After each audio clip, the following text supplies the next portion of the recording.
నమస్కారం CCC news కి స్వాగతం ముందుగా ఈనాటి వార్తల ముఖ్యాంశాలు రాజమండ్రి నగరానికి విచ్చేసిన ఆంధ్రప్రదేశ్ రాష్ట్ర డీజీపీ సిహెచ్ ద్వారకా తిరుమలరావు ఘనంగా స్వాగతం పలికిన పోలీసు ఉన్నతాధికారులు సిబ్బంది 25 కోట్ల రూపాయలతో రివర్ ఫ్రంట్ కు టెండర్లు సిద్ధం రాజమండ్రి నగర ఎమ్మెల్యే ఆదిరెడ్డి శ్రీనివాస్ 7 కోట్లతో స్టేడియం నిర్మాణానికి కార్యాచరణ గోదావరి తీరంలో వెల్లి విరిసిన ఆధ్యాత్మిక చైతన్యం ప్రవచనకర్తలకు సముచిత రీతిలో సత్కారం రాజీ మార్గమే శ్రేయస్కరం జిల్లా జడ్జి గంధం సునీత ఎంసీపీసీ ఆధ్వర్యంలో మధ్యవర్తిత్వం శిక్షణా కార్యక్రమం ప్రారంభం న్యాయం కోసం అర్జిస్తే అన్ని అవమానాలే బాధితురాలి ఆవేదన ప్రాణరక్షణ కల్పించాలని విజ్ఞప్తి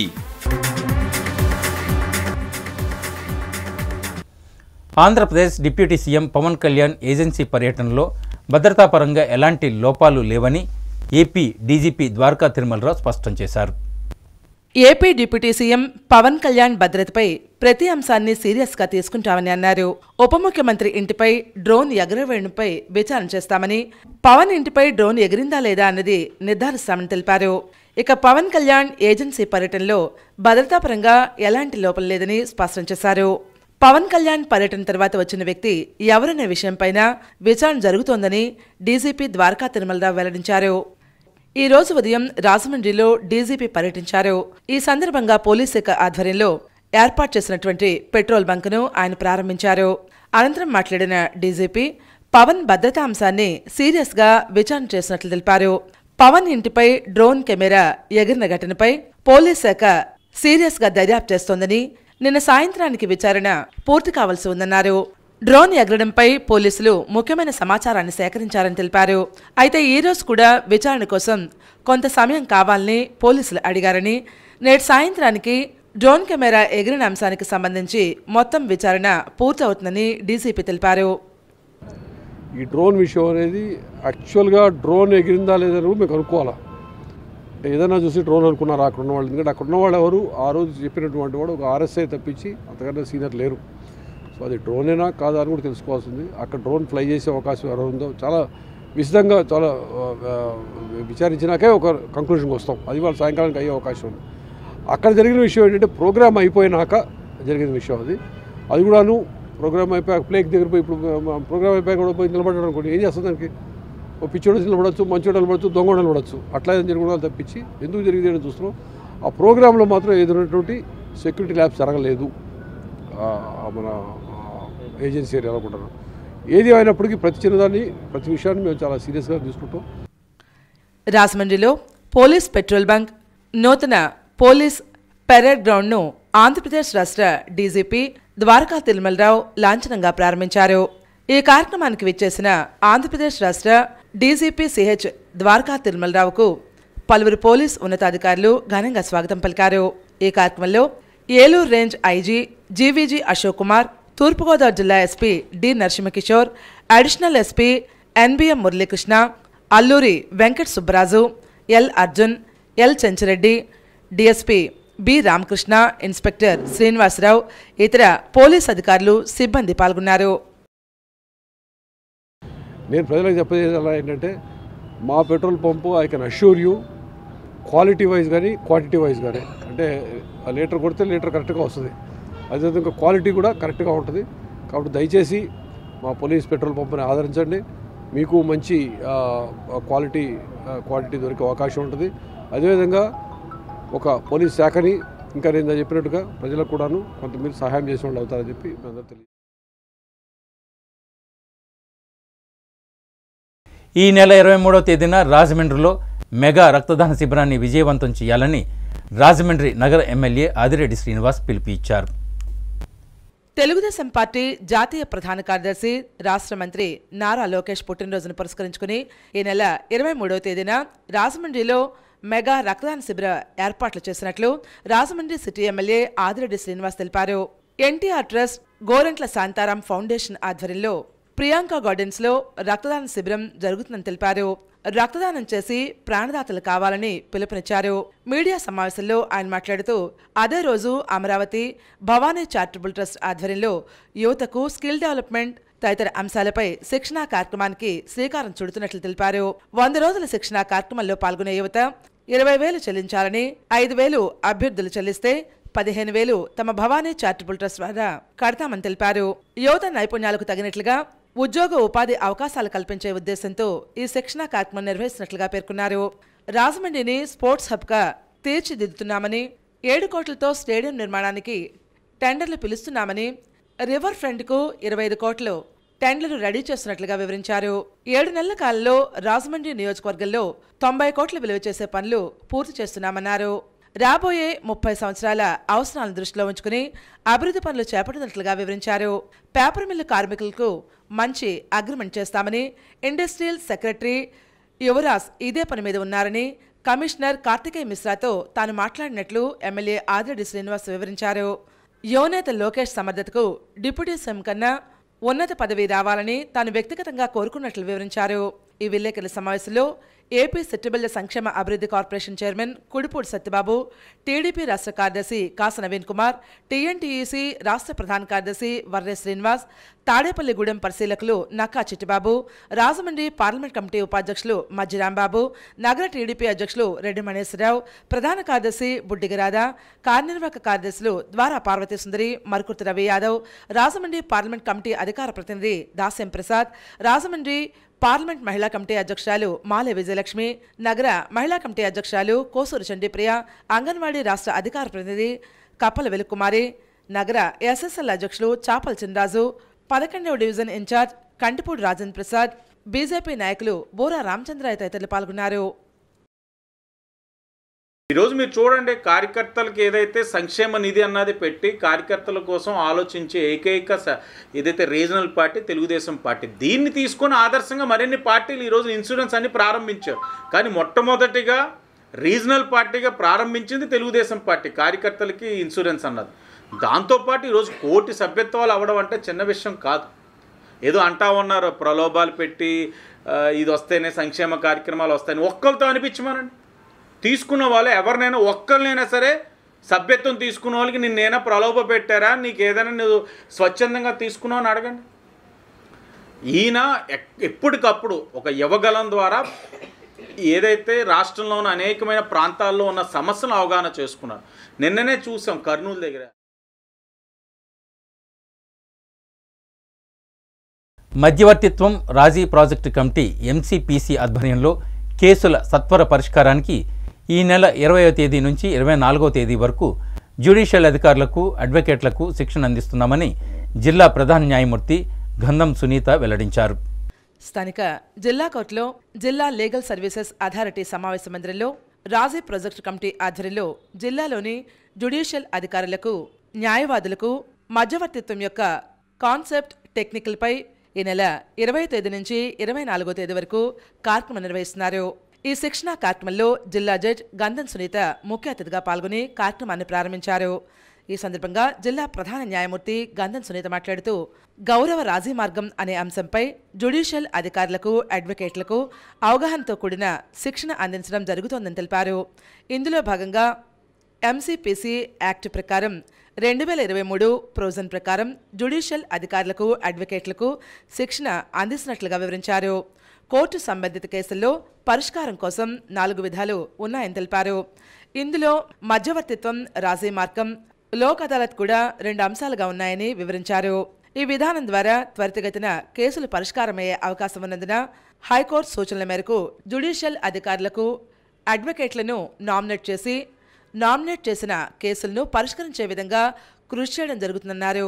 ఈ శిక్షణా కార్యక్రమంలో permanent Lok Adalat chairman Gayatri Devi, DLSA కార్యదర్శి ప్రకాష్ బాబు, సీనియర్ శిక్షకులు సుందర్ సింగ్, అరుణాచలం, జ్యుడిషియల్ అధికారులు, న్యాయవాదులు పాల్గొన్నారు. దీనిలో ఏంటంటే మీడియేషన్కి రిఫర్ చేయదగిన కేసులన్నింటినీ కూడా ప్రతి జ్యుడిషియల్ ఆఫీసరు, అడ్వకేట్స్ ఐడెంటిఫై చేసి 2 పార్టీస్ని పిలిపించి 2 ఆమోదంతో మెమో తయారు చేయించి వాటి మీద అడ్వకేట్స్వి పార్టీస్వి సంతకాలు పెట్టించి ఆ టైప్ ఆఫ్ కేసెస్ని కనుక మీడియేషన్ మీద ట్రైనింగ్ తీసుకున్న అడ్వకేట్స్ జ్యుడిషియల్ ఆఫీసర్స్కి రిఫర్ చేస్తే ఆ కేసెస్ని వాళ్ళు 6 మాసాల లోపు ఎప్పుడైనా కానీ స్పెల్స్ వైజ్ అడ్జోర్న్మెంట్స్ తీసుకుని వాళ్ళని సిట్టింగ్స్ పెట్టి అవసరమైతే సింగిల్ సిట్టింగ్స్ కానివ్వండి, డబుల్ సిట్టింగ్స్ కానివ్వండి, అడ్వకేట్స్తో అలా పెట్టించి రాజీ చేసుకునే విధంగా కొన్ని టర్మ్స్ అండ్ కండిషన్స్ రాసుకొని మధ్యవర్తిత్వం ద్వారా కేసుని డిసైడ్ చేయడం జరుగుతుంది. దీనిపైన అప్పీల్ అనే అవకాశం కూడా ఉండదు లోక్ అదాలత్లానే. అలాగే కోర్ట్ ఫీజు కూడా వెనక్కి ఇవ్వబడుతుంది. దీనిలో రాజీ చేసుకున్న వ్యక్తులు ఏవైతే టర్మ్స్ అండ్ కండిషన్స్ రాసుకుంటారో అదే కేసు కాకుండా వాళ్ళ మధ్యన ఉన్నటువంటి వేరే కేసెస్ని కూడా ఈ రకంగా డిస్పోజ్ చేసుకునే అవకాశం ఉంటుంది. దీన్ని త్వరితగతిన చేసుకునే అవకాశం ఉంటుంది. కాబట్టి ఈ టెక్నిక్స్ని ఈ మధ్యకాలంలో ఎక్కువగా ఇంప్లిమెంట్ చేయాలని చెప్పి మాకు హానరబుల్ హైకోర్టు వారు కూడా సర్క్యులర్స్ ఇచ్చున్నారు. ఆ సర్క్యులర్స్లో భాగంగానే మేము వాటిని ఇంప్లిమెంట్ చేస్తూ అలాగే ఈ ట్రైనింగ్ సెషన్స్ పొందిన వాళ్ళందరినీ నామినేట్ చేసి ఆ నామినేట్ చేసిన కేసెస్ని అక్కడికి రిఫర్ చేసుకుని డిస్పోజ్ చేసుకోవడం జరుగుతుంది. మంచిగా ఫ్రూట్ఫుల్గా మేము ఆ రిజల్ట్స్ అనేది తీసుకోవడం జరుగుతుంది.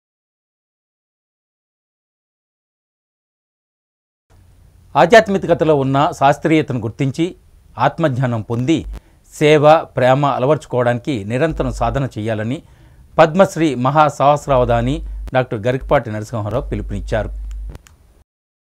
శ్రీ సత్యసాయి బాబా శత జయంతి ఉత్సవాలను పురస్కరించుకుని రాజమహేంద్రవరం శ్రీ సత్యసాయి గురుకులంలో ప్రేమ సేవ అనే అంశంపై పద్మశ్రీ మహాసహస్రావధాని డాక్టర్ గరికపాటి నరసింహారావు బహిరంగ ఆధ్యాత్మిక ప్రసంగం చేశారు.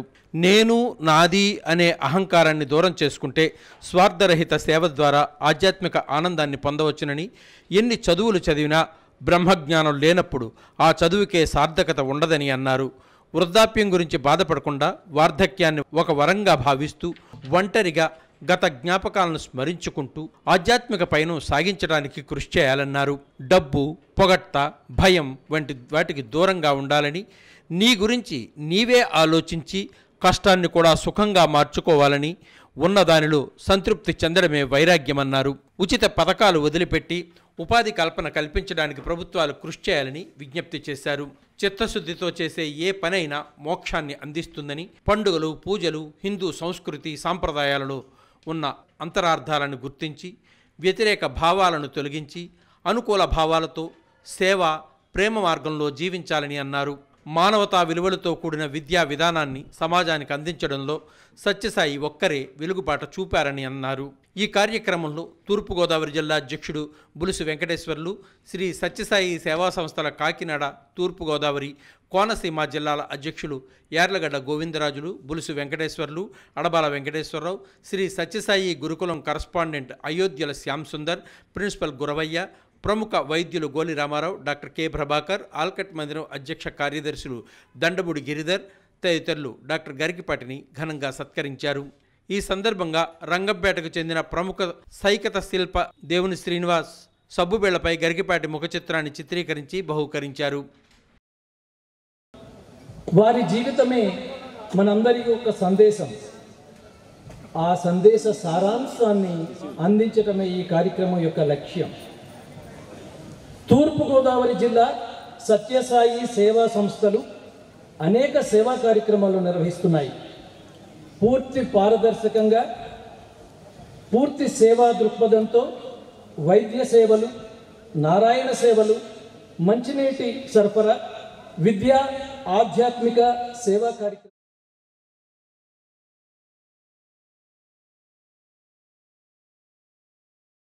ప్రముఖ వ్యాపారి Maheshwari agency take it easy అధినేత పంతం సత్యనారాయణ చారిటబుల్ ట్రస్ట్ సభ్యులు చింతా శ్రీనివాస్ మధుసూదన్ రావు స్వర్గస్థులయ్యారు. ప్రముఖ వ్యాపారి Maheshwari agency take it easy అధినేత పంతం సత్యనారాయణ చారిటబుల్ ట్రస్ట్ సభ్యులు చింతా శ్రీనివాస్ మధుసూదన్ రావు ఈ నెల 10వ తేదీన స్వర్గస్థులయ్యారు. చింతా శేషగిరిరావు, బుల్లి వీర్రాజు దంపతులకు 1967 మే 20వ తేదీన జన్మించారు. రాజమండ్రి కృష్ణనగర్ వెంకటేశ్వర అపార్ట్మెంట్లో నివసిస్తున్నారు.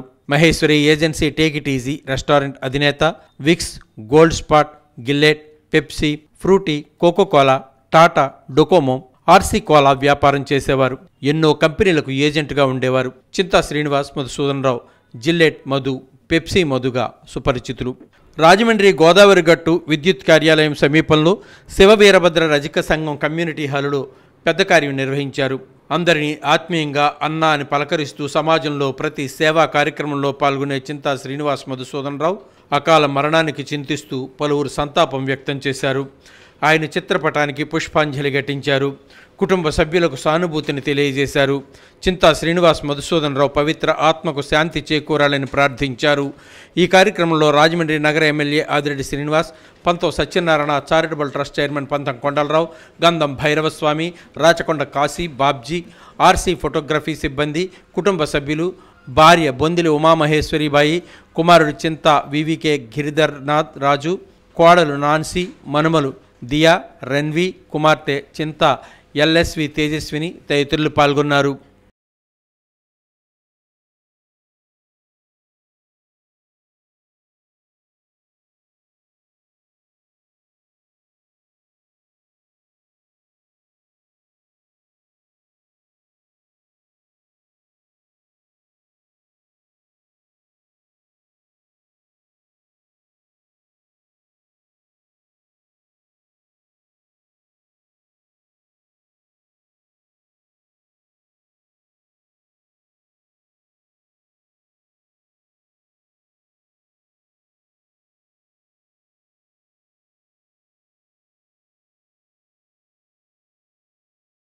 రాజమండ్రి సరస్వతి ఘాట్లో మహాసహస్రావధాన అవధాన చక్రవర్తి డాక్టర్ మేడసాని మోహన్ ఆధ్యాత్మిక ప్రవచనము పలువురిని మంత్రముగ్ధులను చేసింది.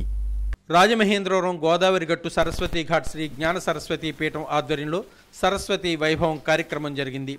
ప్రఖ్యాత తెలుగు సంస్కృత కవి మహాసహస్రావధాని అవధాన చక్రవర్తి డాక్టర్ మేడసాని మోహన్ సరస్వతి వైభవం అనే అంశంపై ఆధ్యాత్మిక ప్రవచనం చేశారు. ఈ కార్యక్రమం శ్రీ జ్ఞాన సరస్వతి పీఠం వ్యవస్థాపకులు తోట సుబ్బారావు పర్యవేక్షణలో జరిగింది. ఈ కార్యక్రమం అనంతరం డాక్టర్ మేడసాని మోహన్ సరస్వతి పీఠం సభ్యులు ఘనంగా సత్కరించారు. అక్షతలు వేసేవాడిని చూసాం కానీ రత్నాక్షతలు చల్లి ఆశీర్వదించేవాళ్ళం ఎప్పుడూ చూడలేదే. వీళ్ళు చాలా సంపన్నుడైనటువంటి సాధువులుగా ఉన్నారు కాబట్టి వీళ్ళు తప్పకుండా దోచుకొని తీరాల్సిందే అనుకున్నాడట. వాడు వీళ్ళు నడుస్తూ వెళ్తున్నారు, వాడు ముందు కాస్త కొందరికి వస్తూ ఉన్నాడు వాళ్ళు ఎదిరించడానికి. ఎలా ఉందంటే కనక ధర అడిగిన కాటుక కొండకు కోర్కెగలిగెను అన ఆ వనేశ్వరి మహర్షుల ముందుకు సాగి 7 బంగారు కొండ వస్తూ ఉంటే ఒక కాటు కొండ ఎదురుగా వచ్చింటుందట. అంత కాటు కొండలాగా నల్లగా ఉన్నాడు వాడు. మొరటివాడు కదా, అనాగరికుడు, సంస్కృతి తెలియదు. వచ్చి ఒక దశలో నిలిచిపోయాడట.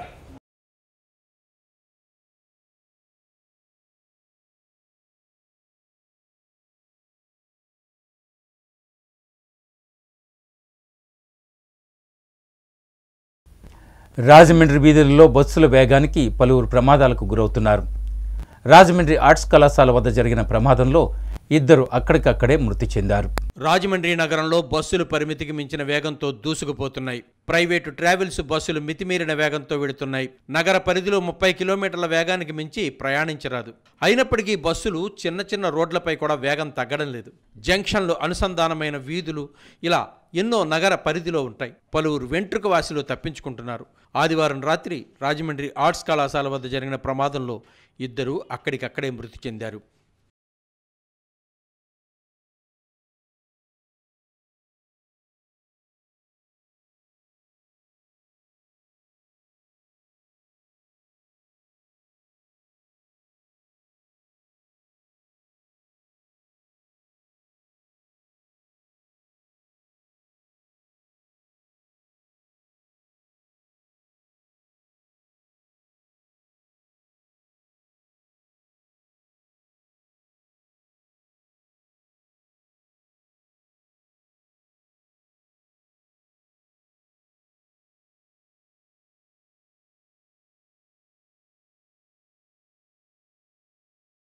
ఈ నెల 26వ తేదీన నిర్వహించే జై బాపూజీ, జై భీమ్, జై సంవిధాన్ కార్యక్రమాన్ని విజయవంతం చేయాలని తూర్పుగోదావరి జిల్లా కాంగ్రెస్ అధ్యక్షులు టీకే విశ్వేశ్వరరెడ్డి పిలుపు ఇచ్చారు.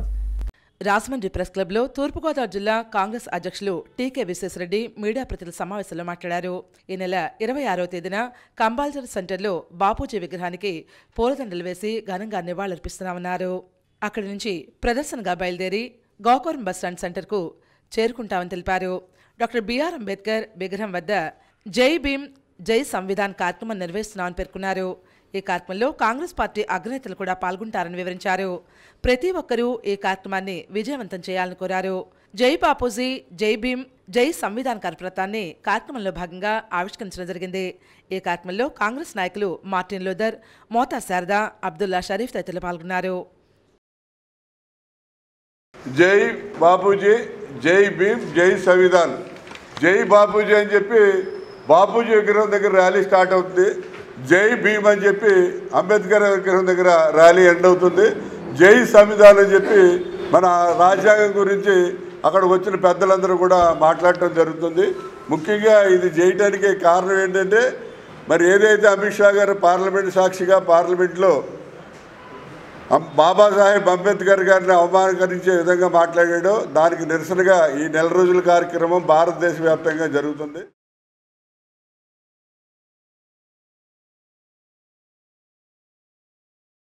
అల్లూరు సీతారామరాజు జిల్లా ఇందుకూరుపేట జిల్లా పరిషత్ ఉన్నత పాఠశాలలో పూర్వ విద్యార్థుల ఆత్మీయ కలయిక ఆద్యంతం ఘనంగా నిర్వహించారు. విద్యాబోధన అందించిన గురువులతో 2008 10th క్లాస్ బ్యాచి ఆత్మీయ కలయిక కన్నుల పండుగగా సందడి చేశారు. అంతులేని ఆనందాలతో ఆ క్షణం గడిపిన గుర్తులతో ఒకరినొకరు కలుసుకుని ఆ చదువుల తల్లి ఒడిలో ప్రాంగణంలో విన్యాసాలు పాటలతో సందడి చేశారు. అల్లూరు సీతారామరాజు జిల్లా రంపచోడవరం నియోజకవర్గం దేవీపట్నం మండలం ఇందుకూరుపేట జిల్లా పరిషత్ ఉన్నత పాఠశాలలో పూర్వ విద్యార్థుల కలయిక కార్యక్రమం ఏర్పాటు చేసుకుని విద్యాభ్యాసం నేర్పిన గురువులకు సాలువాలు కప్పి పూలగుచ్చాలు ఇచ్చి తేనీటి విందు ఏర్పాటు చేశారు.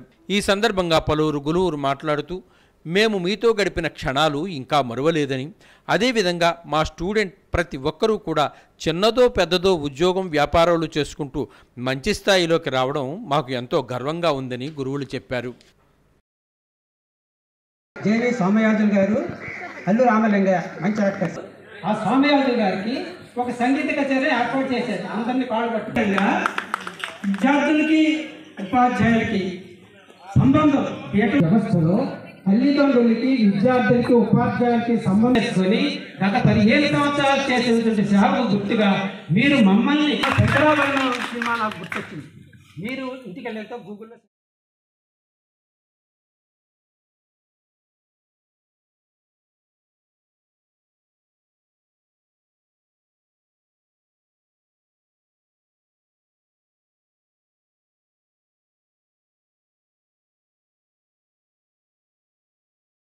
అధికారులు స్పందించి న్యాయం చేయాలని రాజమండ్రి కోలమూరుకు చెందిన లక్ష్మీకాంతం ప్రభుత్వానికి విజ్ఞప్తి చేస్తున్నారు. నాకు అన్యాయం జరిగింది. న్యాయం కోసం యంత్రాంగాన్ని ఆశ్రయించాను. వారినందరినీ అభ్యర్థించాను. అయినా కానీ అడుగడుగునా అవమానాలు ఎదురయ్యాయి. అన్నిటినీ భరించాను. అధికారులు స్పందించడం లేదు. విషయాన్ని వక్రీకరించారు. రాజమండ్రి కోలమూరు గ్రామానికి చెందిన లక్ష్మీకాంతం తీవ్ర మనోవేదకు గురవుతూ పలికినటువంటి మాటలివి. రాజమండ్రి ప్రెస్ క్లబ్లో ఆమె మీడియా ప్రతినిధుల సమావేశంలో మాట్లాడారు. ఒక వ్యక్తి ఆలనా పాలనా చూస్తానని నమ్మబలికాడు. పరిచయం పెంచుకున్నాడు. సొమ్ములు తీసుకుని శారీరకంగా అన్ని విధాలుగా వినియోగించుకుని ఇప్పుడు రోడ్డున పడేయడమే కాకుండా నడి రోడ్డుపై నిప్పంటించి ప్రాణహాని కూడా తలపెట్టాడని లక్ష్మీకాంతం ఆరోపించారు. తన శరీర భాగాలు కాలిపోయాయని అన్ని ఆధారాలతో సంబంధిత అధికారులకు చూపించినా ఆవేదన వ్యక్తం చేసినా న్యాయం జరగలేదని, కొందరు అధికారులు నా ముందే సొమ్ములు తీసుకుని కేసును తారుమారు చేసి నిందితులకు రాచమర్యాదలు చేస్తున్నారని లక్ష్మీకాంతం వాపోయారు. డిఎస్పీ గారి ఆఫీస్కి వెళ్ళాను సార్. వెళ్తే నాకు జరిగిన అన్యాయం అంతా చెప్పుకున్నాను. నేను వస్తానమ్మా 2 daysలో వచ్చారు సార్ ఎంక్వైరీకి వచ్చిన తర్వాత నాకు జరిగింది మొత్తం చెప్పానమ్మా. చెప్తే పెట్రోల్ నువ్వే పోసేసుకున్నావు నువ్వు అని చెప్పేసి అక్కడ డిఎస్పీ గారు కూడా నన్ను కించపరిచినట్టు మాట్లాడారు సార్. నాకు ఎటువంటి న్యాయం జరగలేదు సార్. నాకు ఎన్నికల సంఘ రాష్ట్ర అధ్యక్షులు మోహన్ కుమార్ మాట్లాడుతూ సమస్యను ఉన్నతాధికారుల దృష్టికి తీసుకెళ్లినట్లుగా వివరించారు. రోజులు గడుస్తున్న బాధితురాలికి న్యాయం జరగలేదని ఆగ్రహం వ్యక్తం చేశారు. ఇప్పటికైనా స్పందించి చర్యలు తీసుకోకపోతే పెద్ద ఎత్తున ఉద్యమిస్తామని హెచ్చరించారు. మహిళలకు భద్రత లేకుండా పోయిందంటూ ఆవేదన వ్యక్తం చేశారు. బాధితురాలికి న్యాయం చేయకుండా నిందితులకు భద్రత కల్పించడం ఏమిటంటూ ఆయన సూటిగా ప్రశ్నించారు. చట్టపరంగా శిక్షించాలి కదా. అందుకని మా డిమాండ్ ఏంటంటే ఏదైతే లక్ష్మీకాంతమ్మ కేసులో నీరు కార్చారో దాంట్లో ఎస్సీ ఎస్టీ అట్రాసిటీ లోనే 307 ఆల్టర్ చేయాలా, 354 ఆల్టర్ చేయాలా, చీటింగ్ కేసు నమోదు చేయాలా, ఈ కేసు టెఫ్ట్ కేసు కూడా నమోదు చేయాలా. ఈ కేసు నీరు కాల్చినటువంటి రాజనగర్ ఎస్ఐ గారు సిఐ గారిపై సస్పెండ్ చేయాలని, వారిపై కూడా ఎస్సీ ఎస్టీ అట్రాసిటీ కేసు నమోదు చేయాలని ఎరుకులకుల. ఇప్పుడు సంక్షిప్త వార్తలు. 1952 సంవత్సరంలో స్థాపించిన హజరత్ మహబూబ్ షుభానీ మరియు కరీముల్లా షా కాదర్ వారి దర్గా నిషాన్ అయిన హజిన్నీ సయ్యద్ అమీరున్నీసా ఆధ్వర్యంలో 65వ గంధం మహోత్సవానికి అందరికీ ఆహ్వానం పలుకుతున్నారు. ఈ నెల 22వ తేదీ బుధవారం సాయంత్రం 7 గంటలకు ఆర్ట్స్ కళాశాల 2వ గేటు ఎదురుగా గల దర్గా జైల్ రోడ్డు దగ్గర అతి వైభవంగా గంధం మహోత్సవం నిర్వహిస్తారు. కావున రాజమహేంద్రవరం నగర ప్రముఖులు, ప్రజాప్రతినిధులు మహబూబ్ షుబహానీ దర్గా నిషానీలు వద్దకు వచ్చేసి ఈ కార్యక్రమంలో పాల్గొని బాబా ప్రసాదం అనగా గంధం హజిన్నీ సయ్యద్ అమీరున్నీసా చేతుల మీదుగా స్వీకరించాలని కోరుతున్నారు. సిసిసి న్యూస్ ముగించే ముందు ఈనాటి ముఖ్యాంశాలు మరొకసారి.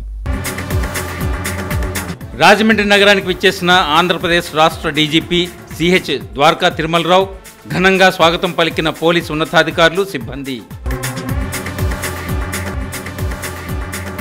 25 కోట్ల రూపాయలతో రివర్ ఫ్రంట్కు టెండర్లు సిద్ధం.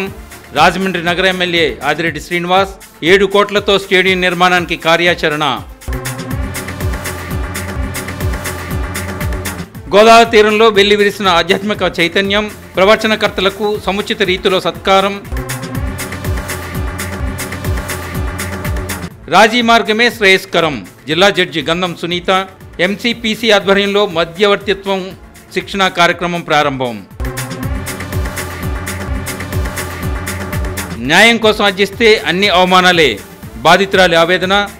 ప్రాణరక్షణ కల్పించాలని విజ్ఞప్తి. సిసిసి న్యూస్ ఇంతటితో సమాప్తం. తిరిగి మళ్ళీ ప్రసారమయ్యే సిసిసి న్యూస్లో కలుసుకుందాం. అంతవరకు సెలవు. నమస్కారం.